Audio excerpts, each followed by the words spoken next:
भक्तों हरे कृष्णा। भक्तों आज हम सब श्रीमद् भगवत गीता यथारूप अध्याय 10 श्री भगवान का ऐश्वर्य। भक्तों एक श्लोक नंबर हम सब 4 और 5 पढ़ेंगे। भक्तों उससे पहले हम सब भगवान की मंगलाचरण स्तुति करेंगे। ओम अज्ञानतिमिरन्धस्य ज्ञानांजनशलाकया चक्षुर्मिलितं येन तस्मै श्रीगुरुवे नमः।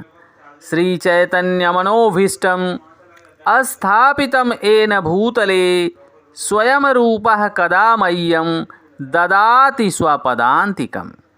वन्देऽहं श्रीगुरुः श्रीयुतपदकमलं श्रीगुरून् वैष्णवश्च श्रीरूपं साग्रजातं सहगण रघुनाथ वन्दितं तं सजीवम् साद्वैतं सावधूतं परिजनसहितं कृष्णचैतन्यदेवं श्रीराधाकृष्णपादान् सहगण ललिता श्रीविशाखान्वितांश्च च। हे कृष्णकरुणा सिन्धु दीनबन्धु जगतपते गोपेश गोपिकान्त राधाकान्त नमस्तुते। तप्त कांचन गौरांगी राधा वृंदावनेश्वरी वृषभानुसुते देवी प्रणमामि हरिप्रिये। वाञ्छाकल्पतरुभ्यश्च कृपा सिन्धुभ्येव एव च पतितानां पावनेभ्यो वैष्णवेभ्यो नमो नमः। जय श्री कृष्ण चैतन्य प्रभु नित्यानंद श्री अद्वैत गदाधर श्री वसादि गौर भक्त वृंद। नमः ओम विष्णुपादाय कृष्ण पृष्ठाय भूतले श्रीमते भक्ति वेदांत स्वामिने इति नामिने।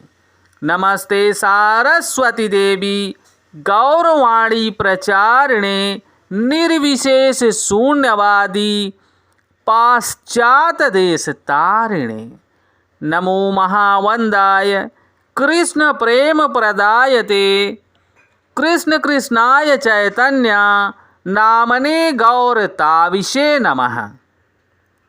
नमो ब्रह्मांडाय दावाय गौ ब्राह्मणाय हिताय च जगद्धिताय कृष्णाय गोविंदाय नमो नमः। हरे कृष्णा कृष्ण कृष्ण हरे हरे हरे रामा राम राम हरे हरे। हरे कृष्णा कृष्ण कृष्ण हरे हरे हरे राम राम राम हरे हरे। भक्तों भगवान इस श्लोक में बोल रहे हैं, कृपया भक्तों आप सब ध्यान देना।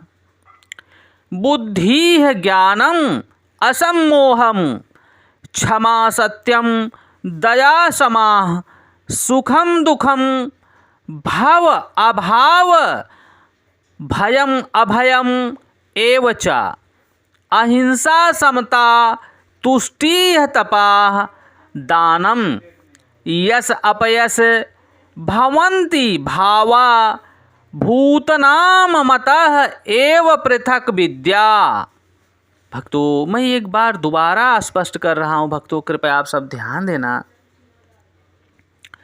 बुद्धि ज्ञान संशय तथा मोह से मुक्ति क्षमा भाव सत्यता इंद्रिय निग्रह मान निग्रह सुख तथा दुख जन्म तथा मृत्यु भय तथा अभय अहिंसा समता तुष्टि तप दान यश तथा अपसय।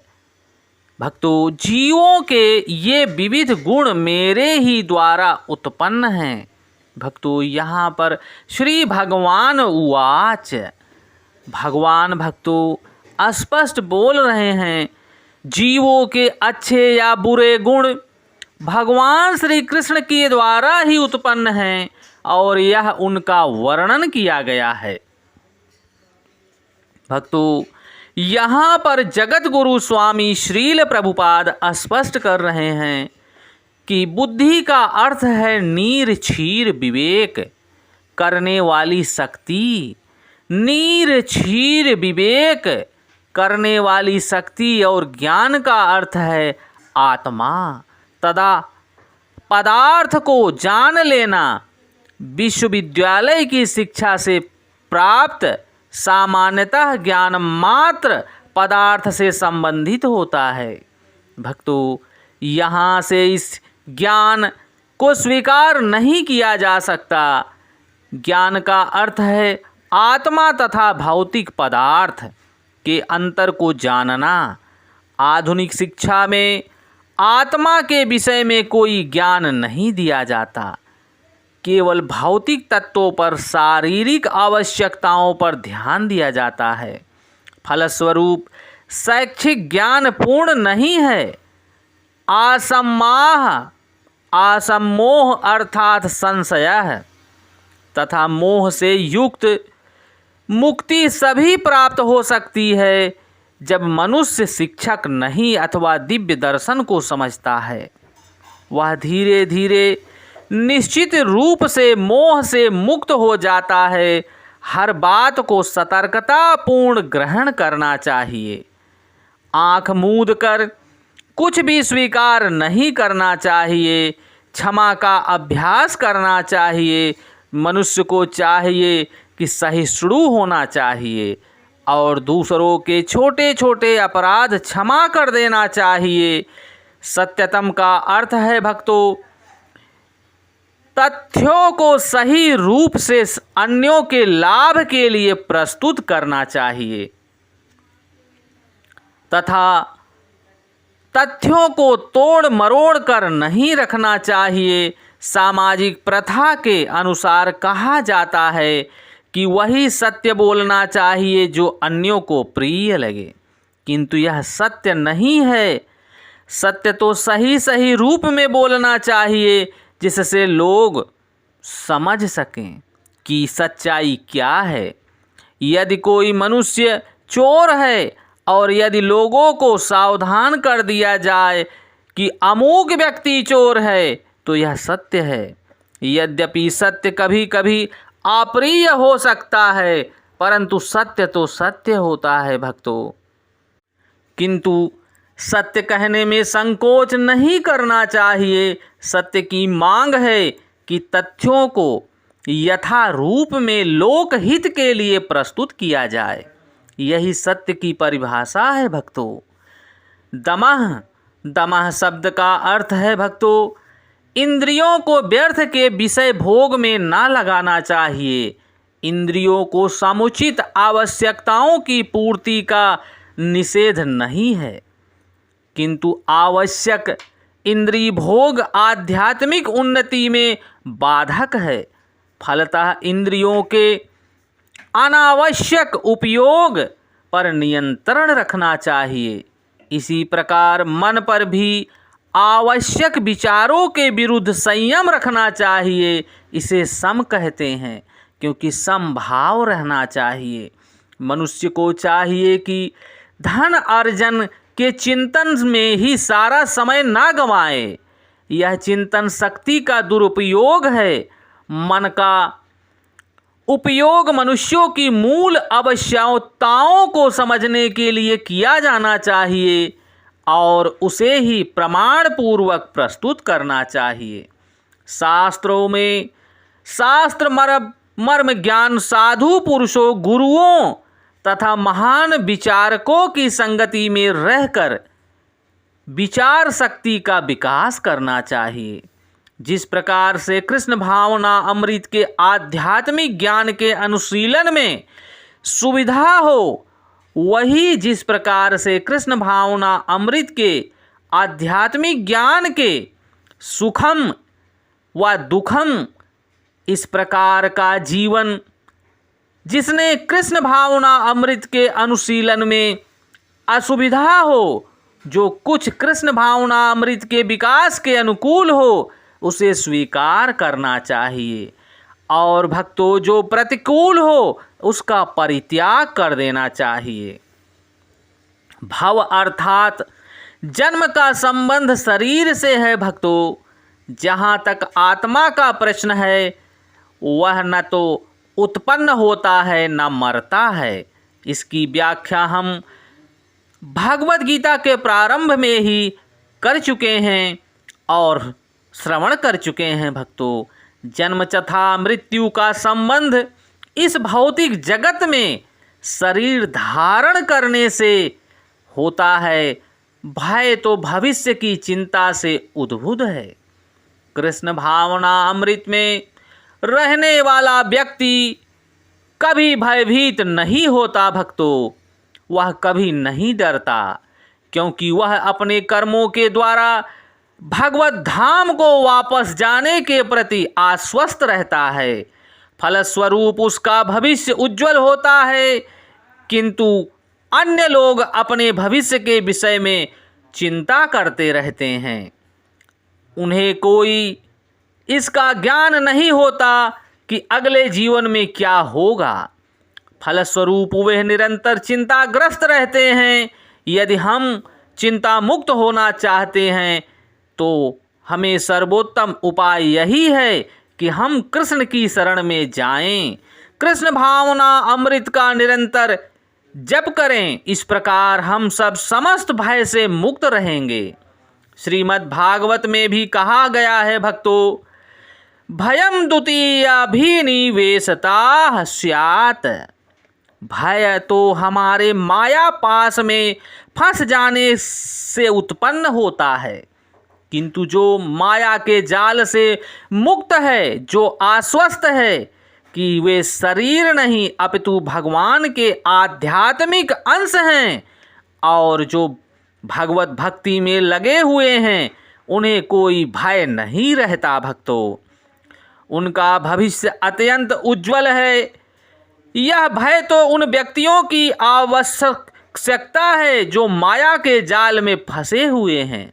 जो कृष्ण भावना अमृत में नहीं है, वही व्यक्ति अभय तथा संभव है कि वह डर की वजह से माया के जाल में फंसा रहता है। जब कृष्ण भावना अमृत में रहा जाए तो किस बात का डर। भक्तों, अहिंसा का अर्थ होता है अन्यों को कष्ट ना पहुंचाया जाए, अन्यों को कष्ट ना दिया जाए। जो भौतिक कार्य अनेक राजनीतिक, समाज शास्त्रियों, परोपकारियों आदि द्वारा किए जाते हैं, उनके परिणाम अच्छे नहीं निकलते, क्योंकि राजनीतिज्ञों तथा परोपकारियों में दिव्य दृष्टि नहीं होती। वे यह नहीं जानते कि वास्तव में मानव समाज के लिए क्या लाभप्रद है। अहिंसा का अर्थ है कि मनुष्यों को इसी प्रकार से प्रशिक्षित किया जाए कि इस मानव देह का पूरा पूरा उपयोग हो सके। मानव देह आत्म साक्षात्कार के हेतु मिला है भक्तों। अतः ऐसी कोई संस्था या संघ जिसे उद्देश्य की पूर्ति से प्रोत्साहन ना हो, मानव देह के प्रति हिंसा करने वाला, जिसने मनुष्यों के भावी आध्यात्मिक सुख में वृद्धि हो, वही अहिंसा है भक्तों। समता से राग द्वेष से मुक्ति दोदित होती है भक्तों। न तो आध्यात्मिक राग अच्छा होता है और न आध्यात्मिक द्वेष। इस भौतिक जगत के राग द्वेष से रहित होकर स्वीकार करना चाहिए कि जो कुछ कृष्ण भावना अमृत में संपन्न करने में अनुकूल हो, हमें उसे वही कार्य ग्रहण करना चाहिए, और जो प्रतिकूल हो उसका परित्याग तत्काल कर देना चाहिए। यही समता है भक्तों। कृष्ण भावना अमृत युक्त व्यक्ति कोई ना तो कोई ग्रहण करना होता है, ना कुछ त्याग करना होता है। उसे तो केवल प्रभु का नाम स्मरण करना होता है। हरे कृष्ण कृष्ण कृष्ण हरे हरे, हरे राम राम राम हरे हरे। कृष्ण भावना अमृत में संपन्न करने में सारे कार्य उसके उपयोगिता के प्रयोजन रहता है भक्तों। तुष्टि का अर्थ है भक्तों कि मनुष्यों को चाहिए कि अनावश्यक कार्य करके अधिकाधिक वस्तुएं एकत्र करने के लिए उत्सुक ना रहे। तो ईश्वर की कृपा से जो कुछ प्राप्त हो जाए उसी से प्रसन्न रहना चाहिए। यही तुष्टि है भक्तों। तपस का अर्थ है तपस्या। तपस के अंतर्गत भक्तों वेदों में वर्णित अनेक विधि विधानों का पालन करना होता है, यथा प्रातः काल उठना तथा स्नान करना। कभी कभी प्रातः काल उठना अति कष्टकारक होता है, किंतु इस प्रकार स्वेच्छा से जो भी कष्ट सहे जाते हैं वे तपस या तपस्या कहलाते हैं भक्तों। इसी प्रकार मास के कुछ विशेष दिनों में उपवास रखने का भी विधान है भक्तों। हो सकता है कि इन उपवासों को करने की इच्छा ना हो, किंतु कृष्ण भावना अमृत के विज्ञान में प्रगति करने के लिए संकल्प के कारण ऐसे कार्य हमें करने चाहिए। ऐसे शारीरिक कष्ट उठाने होते हैं, किंतु उसे व्यर्थ ही अथवा वैदिक आदेशों के प्रतिकूल उपवास करने की आवश्यकता नहीं है। उसे किसी राजनीतिक उद्देश्य के से उपवास नहीं करना चाहिए। श्रीमद् भगवत गीता में इसे तामसी उपवास कहा गया है तथा किसी भी ऐसे कार्य से जो सतोगुण या रजोगुण में किया जाता है आध्यात्मिक उन्नति नहीं होती भक्तों। किंतु सतोगुण में रहकर जो भी कार्य किया जाता है वही आध्यात्मिक उन्नति बनाने वाला होता है। वैदिक आदेशों के अनुसार किया गया उपवास आध्यात्मिक ज्ञान को समुचित संपन्न बनाता है भक्तों। जहाँ तक दान का संबंध है, मनुष्य को चाहिए कि अपनी आय का 50% किसी शुभ कार्य में लगाए। और यह शुभ कार्य क्या है भक्तों? यह कृष्ण भावना अमृत में किया गया कार्य है। ऐसा कार्य शुभ नहीं है अपितु सर्वोत्तम होता है, चूँकि कृष्ण भगवान अच्छे कार्य के लिए नियमित अच्छा कार्य कराते हैं। अतः दान उसे दिया जाए भक्तों जो कृष्ण भावना अमृत में लगा हो। वेदों के अनुसार ब्राह्मणों को दान दिया जाना चाहिए। यह प्रथा आज भी चालू है, यद्यपि इसका स्वरूप वह नहीं है भक्तों। जैसा कि वेदों का आप उपदेश है, फिर भी आदेश यही है कि दान ब्राह्मणों को दिया जाए। वह क्यों? क्योंकि वे आध्यात्मिक ज्ञान के अनुशीलन में लगे रहते हैं। ब्राह्मण से यह आशा की जाती है कि वह सारा समय ब्रह्म जिज्ञासा में लगा दे। ब्रह्म जानाति ब्राह्मणाः, जो ब्रह्मा को जानने वही ब्राह्मण है भक्तों। इसीलिए दान ब्राह्मणों को दिया जाता है, क्योंकि वे सदैव आध्यात्मिक कार्य में लगे रहते हैं। परंतु भक्तों, जो मनुष्य 4 नियमों का पालन करता है, वैष्णव ब्राह्मण का कार्य करता है, चाहे वह शूद्र ही क्यों ना हो, वो ब्राह्मण के समान है भक्तों। इसलिए दान ऐसे ब्राह्मण को दिया जाना चाहिए जो वैष्णव हो, जो वैष्णव के एथिकेट्स का पालन करते हों और निरंतर भगवान का जप किया करते हों, भगवान के वेदों का स्मरण किया करते हों और भगवान को भोग लगाते हों। ऐसे वैष्णव को ही ब्राह्मण कहा जाता है भक्तों। जो एक चींटी से लेकर हाथी तक के जीवों को समान दृष्टि से देखता है, उसे ही ब्राह्मण कहा जाता है भक्तों।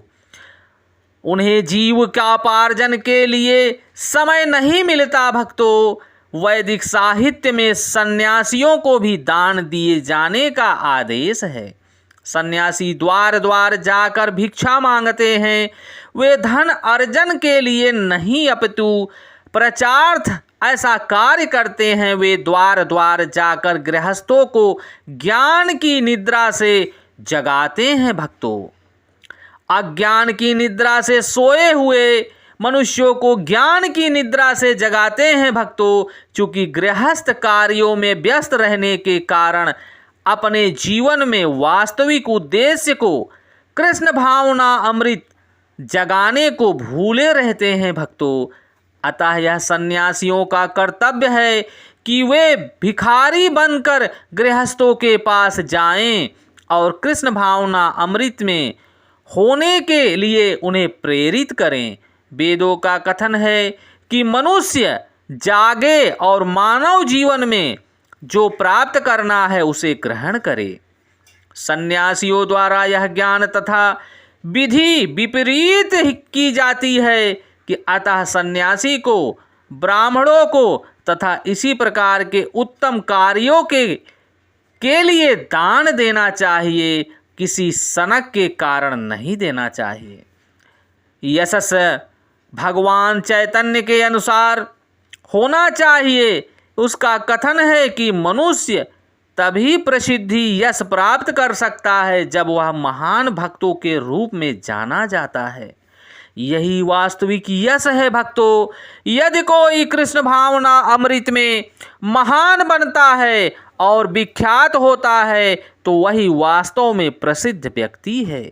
जिसे ऐसा यश प्राप्त न हो वह अप्रसिद्धि कहलाती है भक्तों। ये सारे गुण संसार भर में मानव समाज में तथा देव समाज में प्रकट होते हैं भक्तों। अन्य लोकों में भी विविध तरह के मानव हैं और ये गुण उनमें भी हैं। तो जो व्यक्ति कृष्ण भावना अमृत में प्रगति करना चाहता है उनमें भगवान श्री कृष्ण ये सारे गुण उत्पन्न कर देते हैं। किंतु जो मनुष्य को इन्हें अपने अंतर में विकसित करना है, जो व्यक्ति भगवान की सेवा में लगा रहता है, वह भगवान की योजनाओं के अनुसार सारे गुण को विकसित कर लेता है। हम जो कुछ भी अच्छा या बुरा देखते हैं भक्तों, उसका मूल भगवान श्री कृष्ण हैं। इस संसार में कोई भी ऐसा वस्तु नहीं है जो भगवान श्री कृष्ण की में स्थित ना हो। यही भगवान का ज्ञान है भक्तों। यद्यपि हम जानते हैं कि वस्तुएं भिन्न भिन्न रूप में स्थित हैं, किंतु हमें यह अनुभव करना चाहिए कि सारी वस्तुएं भगवान श्री कृष्ण के द्वारा ही उत्पन्न हैं भक्तों। ये श्रीमद् भागवत का ज्ञान भक्तों हम सबको अपने जीवन में ग्रहण करना है और धारण करना है भक्तों, और भक्तों तक पहुंचाने की कृपा करनी है ताकि और मनुष्यबद्ध जीवों का भक्तों कल्याण हो सके भक्तों। क्योंकि भगवान स्पष्ट बोल रहे हैं यहाँ पर कि हम सबको अपने जीवन में श्रीमद् भागवत का, गीता का ज्ञान धारण करना चाहिए।